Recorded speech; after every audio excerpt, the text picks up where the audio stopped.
एक ऐसा व्यक्ति था जो महात्मा गांधी को अपना आदर्श मानता था और उनके दिखाए हुए रास्ते पर चलने वाला था। वो छुआछूत और जात पात के भेदभाव को नहीं मानता था। वो नाथूराम गोसे था। अगर ऐसा था तो उसने महात्मा गांधी क्यों मारा? उसे हिंदू कट्टरपंथी बताया गया। क्या वो सच में वैसा था? क्या गांधी जी को मारना एक सनकी या पागल आदमी का काम था? आखिर क्यों राष्ट्रपिता को मौत के घाट उतारने का ख्याल नाथूराम के मन में आया?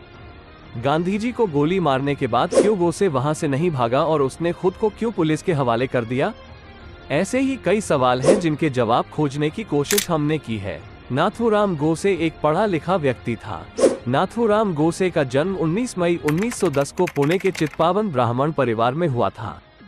गोसे के पिता विनायक वामनराव गोसे पोस्ट ऑफिस में काम करते थे और मां का नाम लक्ष्मी था। नाथूराम एक हिंदूवादी कार्यकर्ता और पत्रकार था।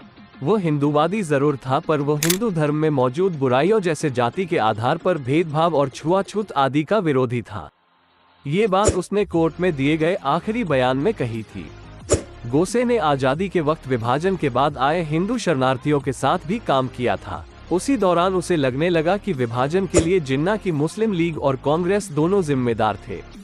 गोसे मानता था कि कांग्रेस का कोई भी फैसला गांधी के बिना नहीं हो सकता, लेकिन हत्या की वजह इतनी बड़ी नहीं थी।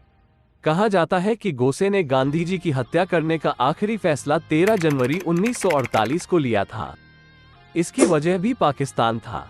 दरअसल विभाजन के बाद पाकिस्तान ने 55 करोड़ रुपए मांगे थे। भारत सरकार ने पहले तो इसे देने से इनकार कर दिया, लेकिन गांधी जी के दबाव में ये रुपए पाकिस्तान को दिए गए। इस बात ने हिंदूवादियों को नाराज कर दिया।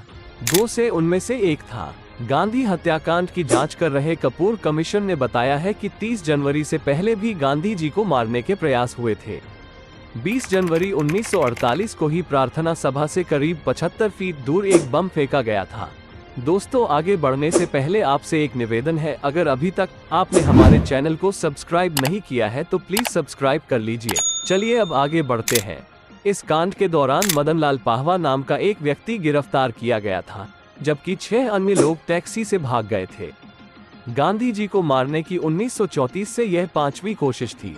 कहा जाता है कि राष्ट्रीय स्वयंसेवक संघ के कायकताओं में से कुछ इस काम को अंजाम देना चाहते थे, लेकिन इस नाकाम कोशिश के बाद नाथूराम ने ये जिम्मा अपने सर पर लिया।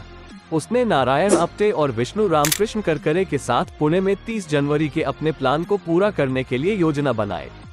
इस योजना के तहत करकरे ने पहले ही दिल्ली पहुंचकर माहौल का जायजा लिया। फिर 27 जनवरी को बंबई से विमान में आप्टे और गोसे दिल्ली पहुंचे। तय कार्यक्रम के अनुसार गोसे और आप्टे दिल्ली पहुंचे तो उन्हें करकरे ने बताया कि हत्या के लिए कोई पिस्तौल नहीं मिल पाई है। ये जानकर गोसे और आप्टे बहुत मायूस हुए, जिसके बाद गोसे ने तरकीब सुझाई कि हम भोपाल जाकर पिस्तौल ले आएंगे। गोसे और आप्टे रेल से उसी दिन भोपाल निकल गए। वहां वो अपने एक मित्र से मिले जिसने उन्हें एक सेमी ऑटोमेटिक पिस्तौल मुहैया कराए। दोनों 29 तारीख को फिर दिल्ली पहुंच गए। दिल्ली लौटने के बाद गोसे और आप्टे दिल्ली के कनॉट प्लेस स्थित मरीना होटल में ठहरे। उन्होंने होटल में अपना नाम एम देशपांडे और एस देशपांडे लिखा था, जबकि करकरे अपने एक और साथी के साथ चांदनी चौक के एक होटल में ठहरे थे। 30 जनवरी को दोपहर करीब 3 बजे गोसे, आप्टे और करकरे बिरला हाउस के लिए निकले। गोसे ने आप्टे और करकरे से कहा कि पहले वो हाउस में घुसेगा, बाद में वो दोनों आएंगे।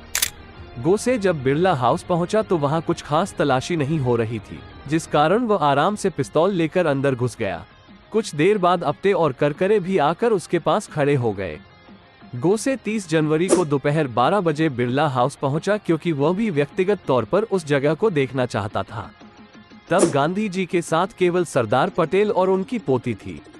वो चाहता तो तब भी गांधी जी को मार सकता था और वहां से भाग सकता था, पर उसने ऐसा नहीं किया।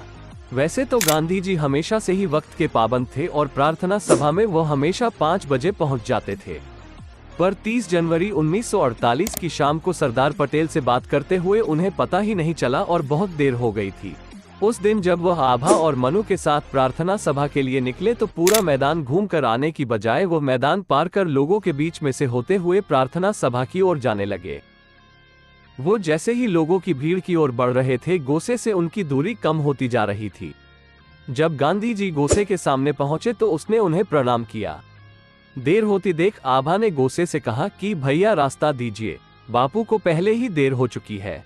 इस बीच जब तक कोई कुछ समझ पाता, गोसे ने आभा को धक्का देकर पीछे किया और सामने से गांधी जी के सीने पर 3 गोलियां दाग दी। इसके बाद वहां पहले तो किसी को कुछ समझ नहीं आया, फिर अफरा तफरी की स्थिति बन गई। पर गोसे भागने की बजाय अपना हाथ ऊपर कर पुलिस को बुलाने लगा। जब भीड़ में मौजूद पुलिस उसे दिखी तो उसने उन्हें आवाज दी और अपनी पिस्तौल पुलिस को सौंप दी।